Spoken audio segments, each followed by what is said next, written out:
This is Lori Shapiro, Employment Counsel at Pro Bono Partnership of Atlanta, and I'm very excited to be here today to present our speaker for the webcast on employee benefits for small nonprofits, which will be our subject this month. Thank you very much for attending the webcast today. Let me talk to you a little bit about Pro Bono Partnership before I introduce our speaker, Constance Brewer. The mission of Pro Bono Partnership is to maximize the impact of pro bono engagement by connecting a network of attorneys with nonprofits in need of free business legal services. So if you are with an organization that's not already a client and you'd like to become a client of Pro Bono Partnership, please go onto our website and fill out a request for legal services. In order to become a client of Pro Bono Partnership of Atlanta, your organization needs to be a 501c3 nonprofit, be located in or serve the greater Atlanta area, serve low-income or disadvantaged individuals, and your organization must be unable to afford legal services. You can see the link for our website in the slide on your screen. And please also be aware that we have a lot of free resources on our website, in addition to hosting monthly webcasts and workshops that are free to the community. So please feel free to participate in those events. The information that we're going to share with you today is for informational purposes only and is not legal advice. So please keep that in mind. But please feel free to chat your questions in the chat function on your screen, and Constance will address them at the end of her presentation.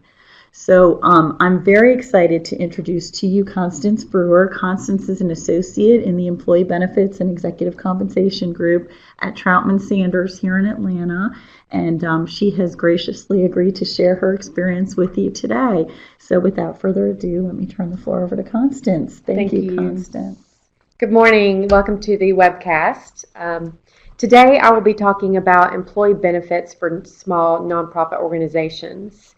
There are a number of benefits that a 501c3 nonprofit organization can offer to attract and retain employees. In this webinar, we will cover select retirement plans, executive compensation, and health and welfare benefits at a high level. There are several government agencies, including the IRS, Department of Labor, and Health and Human Services, and statutes, including the Internal Revenue Code and ERISA, that may govern these benefits. So, if you have specific questions or would like to implement any of these plans or programs discussed today, we recommend that you contact Pro Bono Partnership of Atlanta to help pair you with a volunteer attorney. Let's start with retirement plans. We will discuss several types of retirement plans. We will discuss IRA-based plans, 403B plans, and 401k plans. The first type of plans we will discuss are individual retirement arrangement or IRA-based plans. These plans are typically less complex, have less startup and administrative costs, and are easier to maintain than 403B and 401k plans. Smaller employers typically find that IRA-based plans are a simplified and cost-effective alternative to the administrative complications and non-discrimination rules associated with qualified plans and other deferred compensation arrangements. These plans usually work well for smaller organizations because there are model IRS forms, no annual reporting, and no discrimination testing required. The first type of IRA-based plan we will discuss is a traditional or Roth IRA. Generally, an IRA is an individual retirement account or annuity that's opened with a bank, financial institution, mutual fund, or life insurance company. The employer's role is merely to facilitate payroll deduction contributions and transmit these contributions to the employee's IRA. The employee decides how much to contribute, but the combined contributions to traditional and Roth IRAs are limited to $5,500 or $6,500 for employees aged 50 or older during the plan year for 2017. These amounts are subject to adjustment for inflation in future years. Contributions, however, to a Roth IRA may be limited based upon the income and tax filing status of the employee. Unlike contributions to a traditional IRA, which are made on a pre-tax deferred basis and are taxed when the amounts are distributed, contributions to a Roth IRA are made on an after-tax basis, but the earnings are tax-free. Moving on, a simple employee pension, or SEP, is an IRA-based plan which permits only employer contributions, so no employee deferrals are allowed. Generally, a bank or financial institution handles most of the paperwork, and the employer transmits the contributions to the SEP. An eligible employer may set up a SEP by completing IRS Form 5305 SEP. There's no filing requirement, but you will need to keep this form in your records. Review the instructions for Form 5305 SEP to determine if you are eligible to use this form. For example, the form cannot be used if your organization uses the services of leased employees. You're not required to use the IRS Form 5305 SEP. You can alternatively adopt an individualized plan. Under a SEP, employee contributions are not required every year, but if the contribution is made, the contribution must be made for all eligible employees who perform services during the year of the contribution. This includes any eligible employees who die or quit working during the year before the contribution is made. Employer contributions are limited to the lesser of 25% of the employee's compensation, or $54,000 for 2017.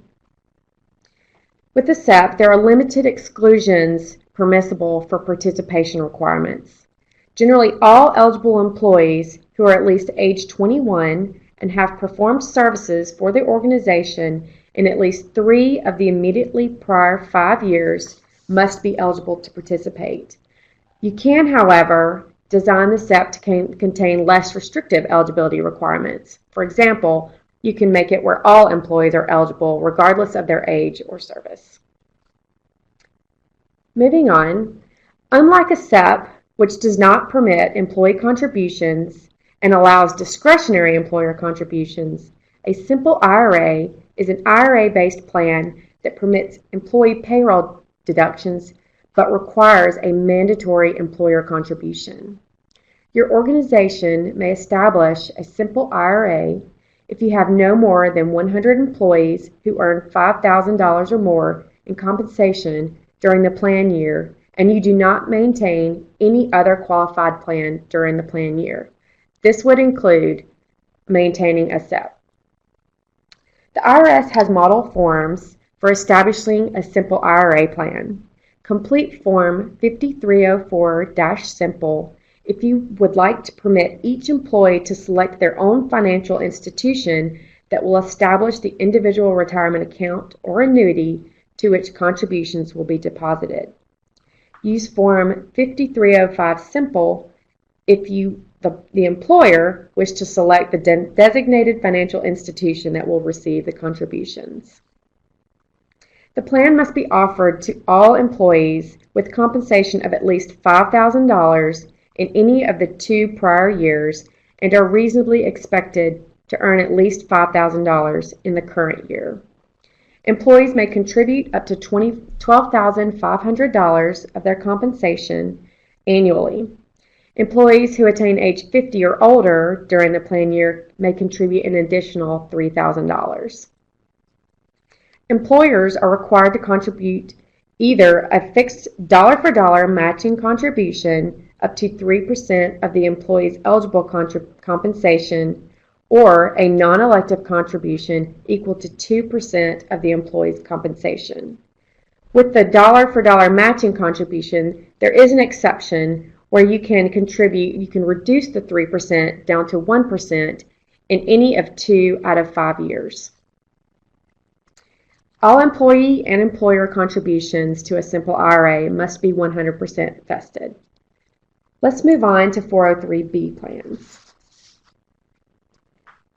A 403B plan, typically referred to as a tax-deferred annuity or 403 annuity, is a retirement plan offered by public education employers and 501c3 organizations to allow their employees to save for retirement on a tax-deferred basis by contributing to individual accounts. Individual accounts in a 403B plan can be an annuity contract, which is provided through an insurance company, or a custodial account, which is an account invested in mutual funds. Employees may contribute up to $18,000 of their compensation in 2017, with an additional $6,000 for employees who attain age 50 or older during the plan year. So as you can see, the 403B plan provides for a greater amount of employee contribution as compared to the IRA-based plans. Special catch-up contributions are permitted for employees of select employers who have at least 15 years of service. Employer contributions may be in the form, employee contributions to a 403B plan may be in the form of pre-tax or Roth after-tax contributions. Employer contributions are permitted but not required. However, providing for employer contributions will guarantee that the 403B plan is subject to ERISA requirements, including annual reporting and disclosure, eligibility, vesting, and other requirements of ERISA. So ERISA generally applies to a 403B plan. However, the plan can be designed to be exempt from the requirements of ERISA. Can you define ERISA? ERISA is the Employee Retirement Income Securities Act, and it governs 403B plans, 401k plans. There are onerous requirements such as reporting, disclosure, trust requirements, eligibility, vesting. So for small employers, they typically would prefer not to be subject to ERISA. If you would like to adopt a 403B plan and have it to be exempt from ERISA, caution is needed. To be exempt, there can be no employer contributions and very limited employer involvement. For example, the employer cannot approve distributions, qualified domestic relations orders, transfers, qualified joint and survivor annuities. If you wish to establish a 403B plan that is exempt from ERISA, seek legal assistance. Let's move on to 401k plans. A 401k plan is a tax-qualified plan that meets the requirements of Section 401A of the Internal Revenue Code. It is similar to a 403B plan in that employee and employer contributions are permitted.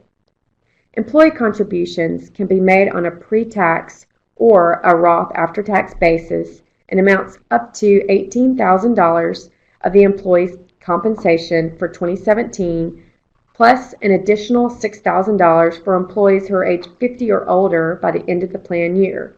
These amounts are subject to adjustment for inflation in future years. Employers have flexibility in designing employer contributions, but generally, employer and employee contributions cannot exceed the lesser of 100% of the employee's compensation, or $54,000, $60,000 including catch-up contributions for 2017. Non-discrimination testing is generally required, but plans can use safe harbor designs to avoid testing requirements. These designs require mandatory contributions, annual participation, and other requirements. Employers with less than 100 employees can adopt a simple 401k plan, which is not required to test.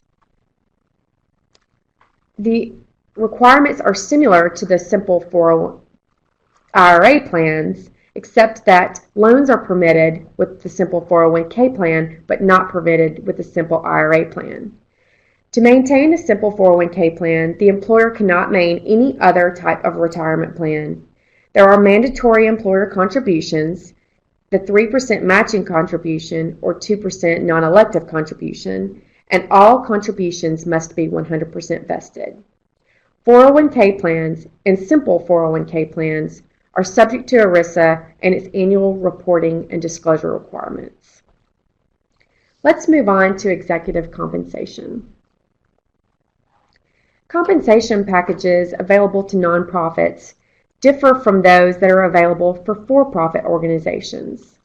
This is because, for example, equity-type vehicles such as stock options, restricted stock, are not available for nonprofits. In addition, 501c3 nonprofits are subject to the private inurement and excess benefit transaction rules that limit the amount of compensation that can be paid to certain individuals.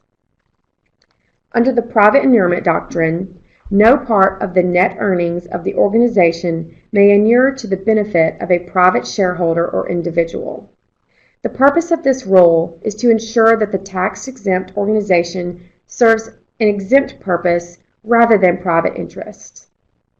Whether compensation paid for services rendered is in excess or in violation of the private inurement rule, subjecting the organization to loss of its tax-exempt status, is based on facts and circumstances.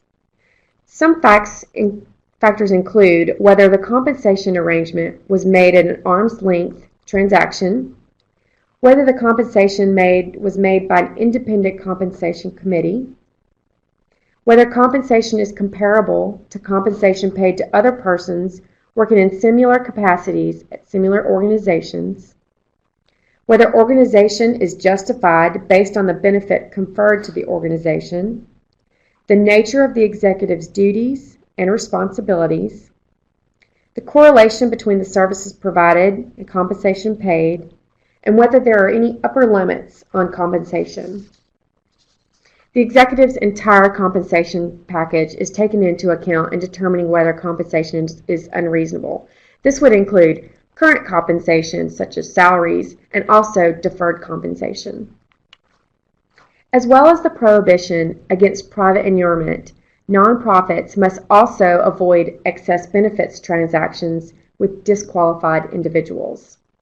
Otherwise, the disqualified individual will be subject to an excise tax under Internal Revenue Code Section 4958. This excise tax was added to the code as a measure to avoid the drastic penalty of loss of exempt status for a violation of the private inurement rules. An excess benefit transaction is one in which the economic benefit provided to the disqualified person exceeds the value of the considerations. In other words, the services performed by the disqualified person.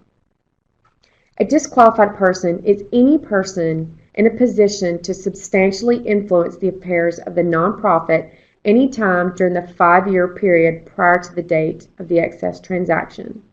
This would include voting members of the board of directors and key employees, including the organization's president, CEO, COO, CFO, and treasurer.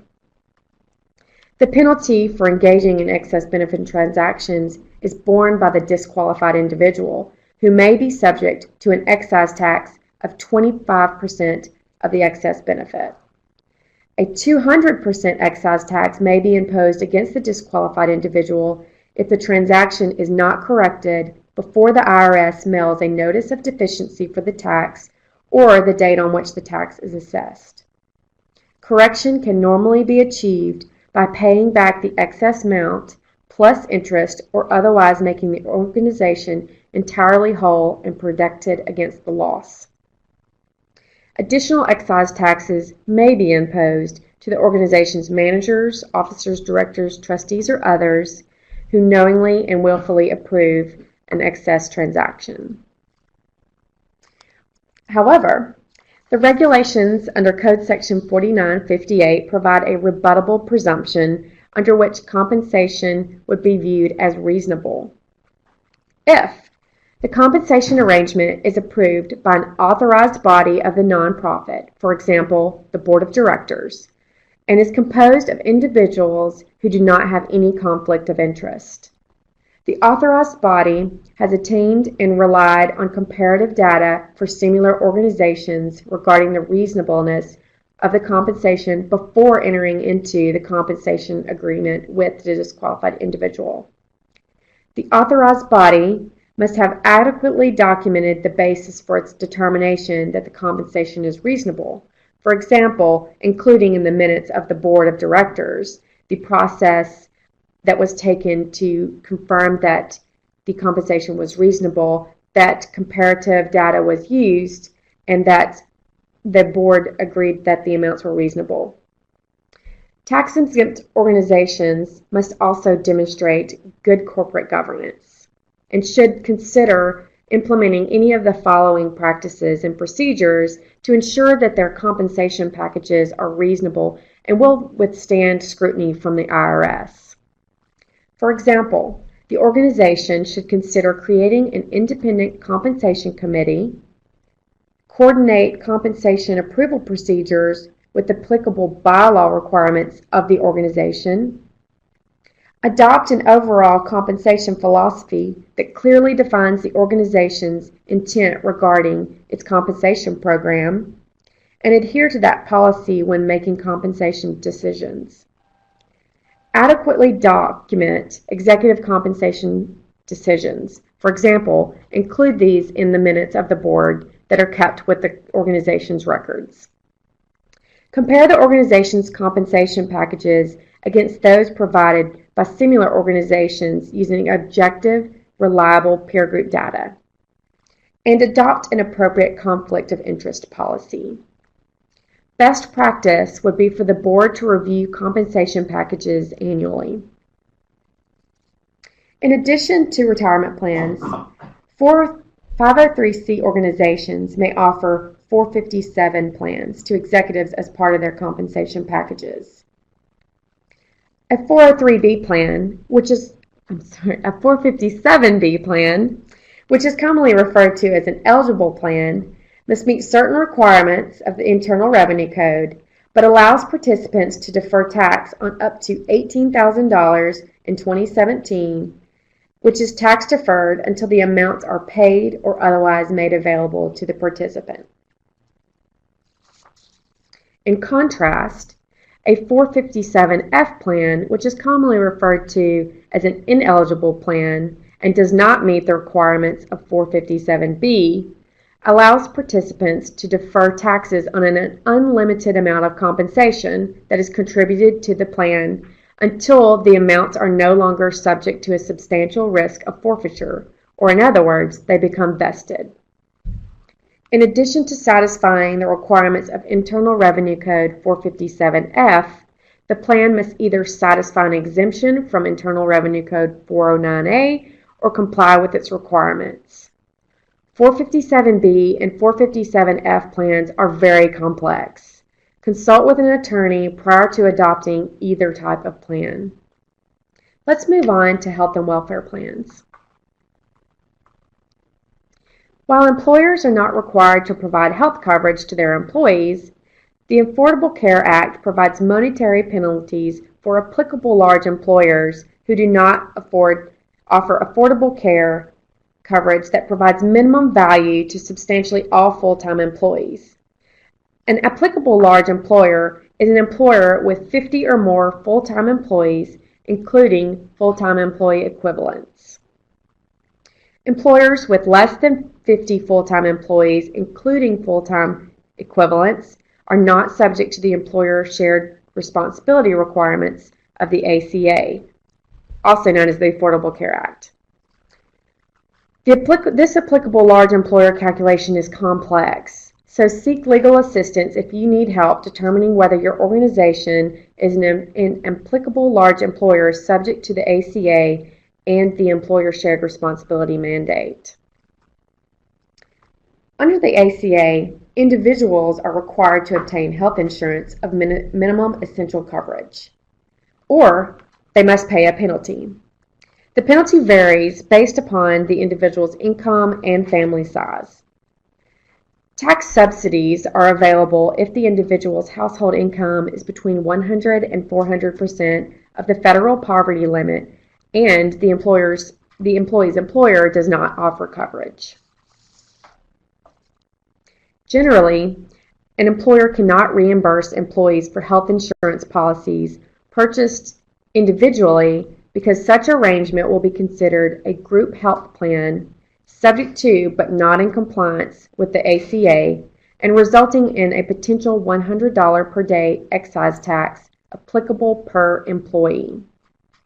However, a new law passed effective in 2017 as part of the 21st Century Cures Act allows small employers, those which are not applicable large employers, have less than 50 full-time employees, including equivalents, These small employers that do not offer any group health plan to employees are allowed to reimburse employees for premiums paid for insurance on the individual market by establishing a qualified small employer health reimbursement arrangement. There are a number of requirements that must be satisfied in order to establish such an arrangement. Seek legal assistance if you wish for your organization to establish one of these plans and to find out if your organization is eligible to establish such plan. Employers with not more than 50 employees may purchase health and dental insurance coverage through the SHOP marketplace. For Georgia, this is a federal marketplace where the employer can shop for health insurance for its employees. To be eligible for this marketplace, the employer must offer coverage to all full-time employees, and 70% of the employer's employees must enroll in the SHOP coverage. A small business health care tax credit is available for employees with less than 25 full-time employees that purchase insurance through SHOP Marketplace, pay at least 50% of the premium costs, and whose employees, on average, have salaries less than $50,000. Nonprofits can use Form 8941 to determine if the amount of the refundable tax credit. Let's move on to cafeteria plans.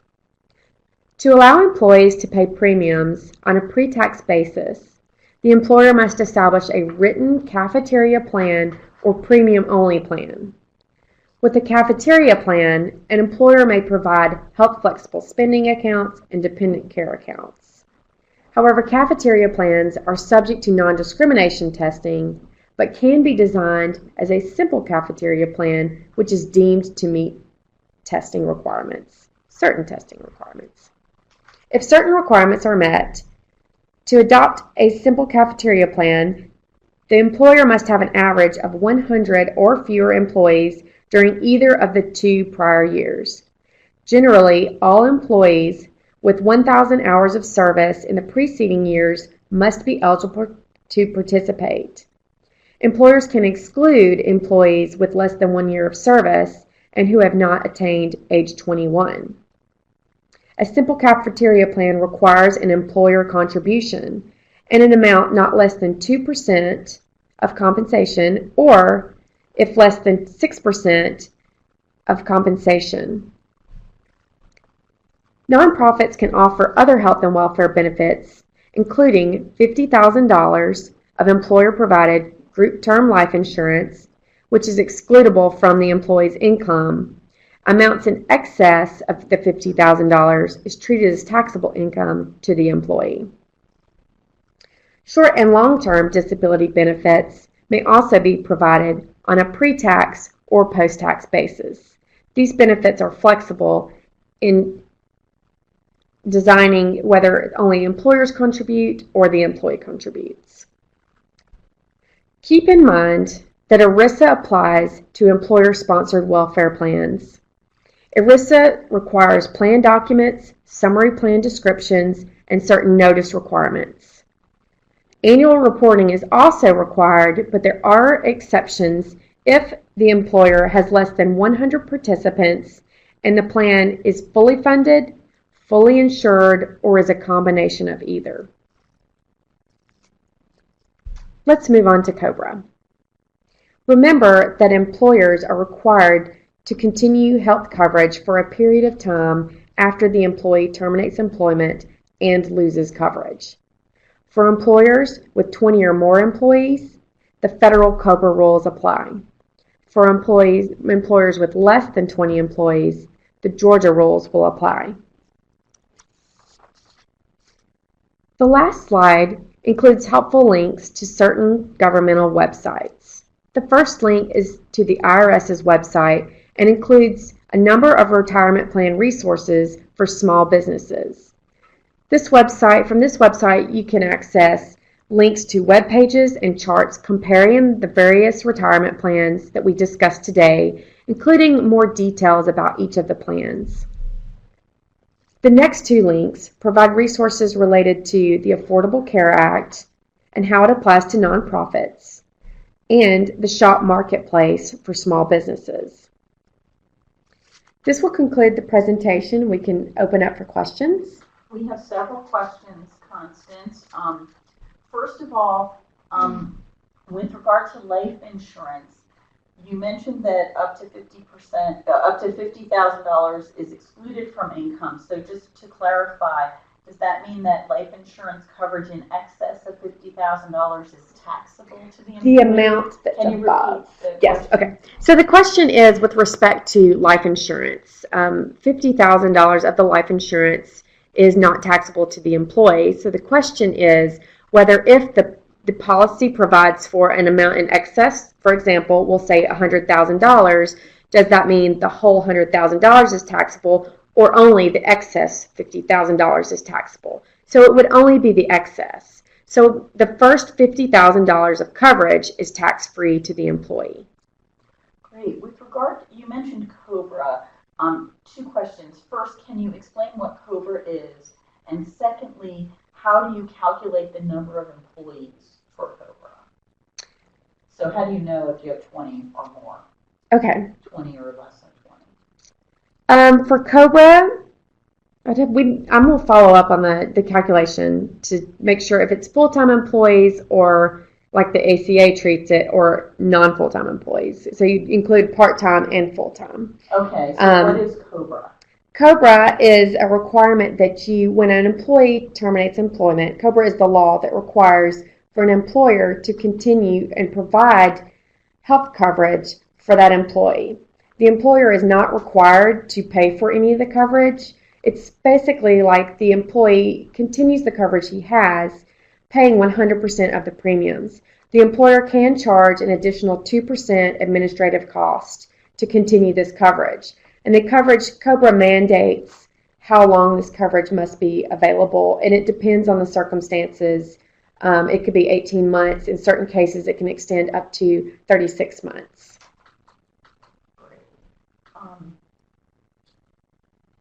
Concerning health care through the marketplace, this participant indicates that their organization pays their premium as part of their salary through payroll deduction.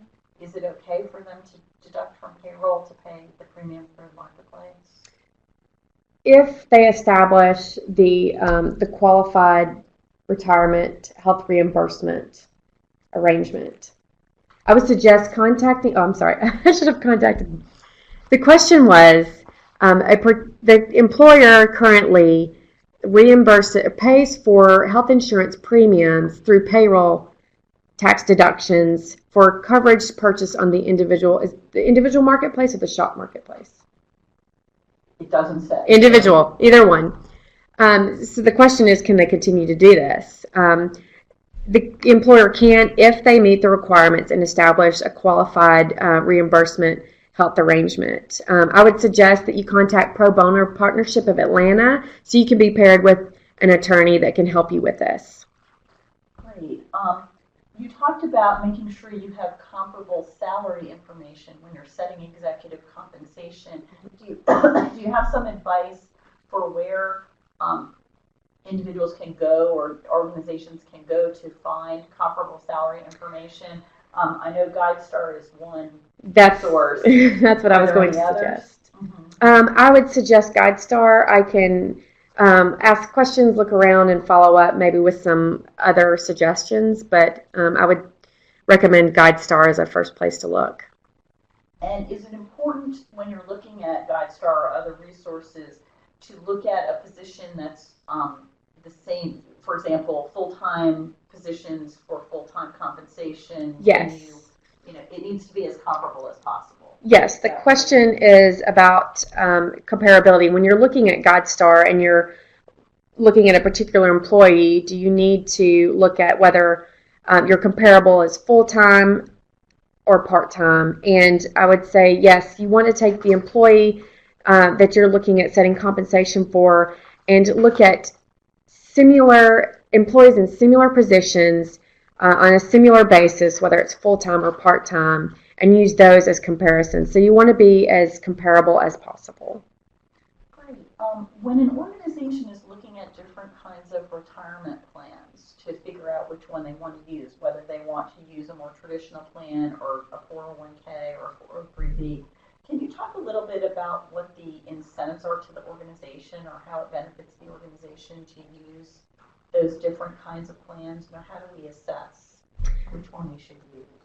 Okay, so the question is, how can an organization assess which type of retirement plan to offer between IRA-based plans, 401k plans, 403b plans, and what it offers for the organization?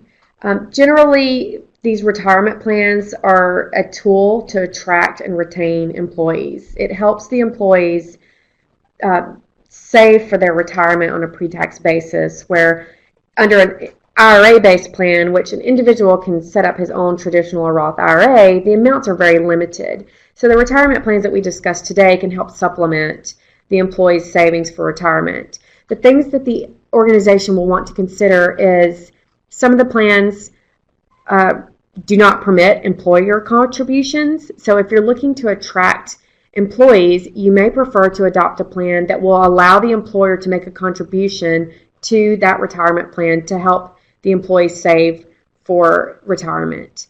I would suggest logging on to the website, the IRS's website, and looking at the chart comparing all the plans. And as you go through that chart, you will see that it compares the differences. Some of the plans are a little bit more complex. 401k plans, 403b plans have a lot more regulatory requirements and typically administratively are a little bit more onerous to smaller employees.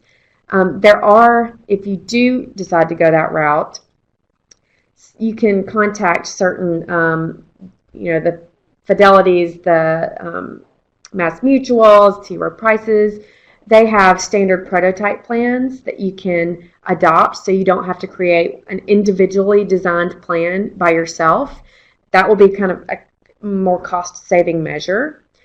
So really it comes down to how administratively complex of a plan can you stomach, the costs of maintaining the plan, and whether you want to incentivize employees by providing employer matching contributions and employer contributions of a higher level.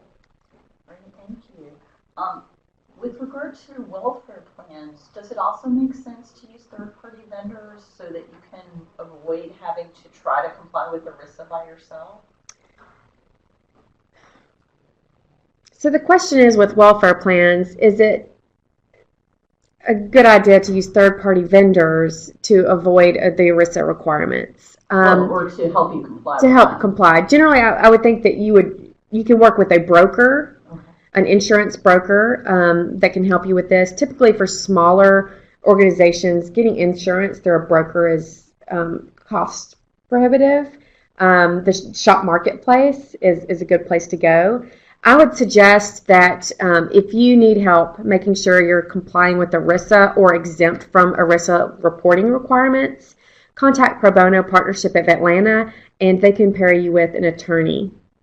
Great. One more question about welfare plans. You mentioned discrimination testing.